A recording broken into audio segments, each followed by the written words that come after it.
డీతాలవలస panchayat secretary, పలానా దుప్పాడు secretary, పలానా Palavalasa panchayat secretary అని అంటారు సార్ మాకు. నేను ఇంతకు ముందు ఎంబీఏ చదివాను సార్. నేను యాక్సిస్ బ్యాంక్ లో డిప్యూటీ మేనేజర్ గా పనిచేశాను, మహీంద్రా అండ్ మహీంద్రాలో పనిచేశాను, వేటు వెల్త్ లో పనిచేశాను సార్. తర్వాత నేను జాబ్ మాని కన్స్ట్రక్షన్ ఫీల్డ్ లో ఉన్నాను సార్. ఈ జాబ్ అనే ప్యాషన్ మీద నేను వచ్చాను సార్.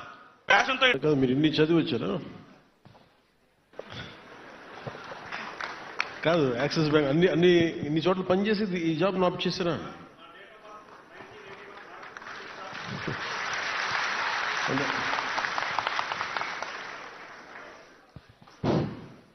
నా date of birth 1981 August 15 sir.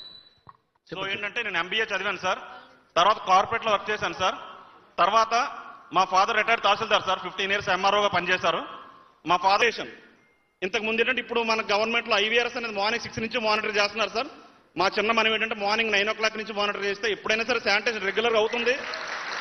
ఇది మా విజ్ఞప్తి సార్. ఎందుకంటే సార్ యాక్చువల్లీ మన కొత్త గవర్నమెంట్ వచ్చిన తర్వాత సార్ ఒక ఇనిషియేటివ్ ఏంటంటే ఇంతకుముందు డోర్ టు డోర్ కలెక్షన్ సరిగ్గా జరగకపోతే మనం డోర్ టు డోర్ కలెక్షన్ మొదలు పెట్టాం సార్.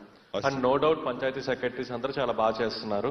ఒక లాస్ట్ 4-5 months నుంచి పాపం పొద్దున్నే వెళ్ళి 6 వెళ్ళి వాళ్ళు ఇదంతా మానిటర్ చేస్తున్నారు సార్. సో చాలా ఒక 1 month నుంచి వాళ్ళు రిక్వెస్ట్ ఏం చేస్తున్నారంటే మరి 6 వెళ్ళటం ఇబ్బంది అవుతుందని చెప్పేసి.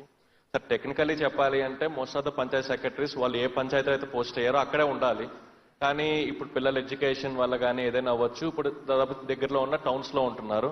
టౌన్స్ నుంచి రావటం అనేది రూల్ ప్రకారం కరెక్ట్ కాకపోయినా మనం ఎలో చేస్తున్నాం సార్, ఎందుకంటే వాళ్ళ పిల్లల భవిష్యత్తు కోసం. సో వాళ్ళు అడిగేది ఈ 6 నుంచి శానిటేషన్కి వెళ్ళి మోటర్ చేయడం ఇబ్బంది అయిపోతుంది, 9 వెళ్తామని. Sir we can do one thing sir. ఏ పంచాయతీలో అయితే మనకి ఫీడ్బ్యాక్ ఐవీఆర్ఎస్ ఫీడ్బ్యాక్ శానిటేషన్ బాగుందని వచ్చిందో ఆ పంచాయతీల్లో మనం కొంత ఈ వెసులుబాటు కల్పిద్దాం సార్. సో దట్ వాళ్ళకి ఒక మోటివేషన్ ఉంటుంది సార్. అంటే ఏ పంచాయతీ అయితే శానిటైజ్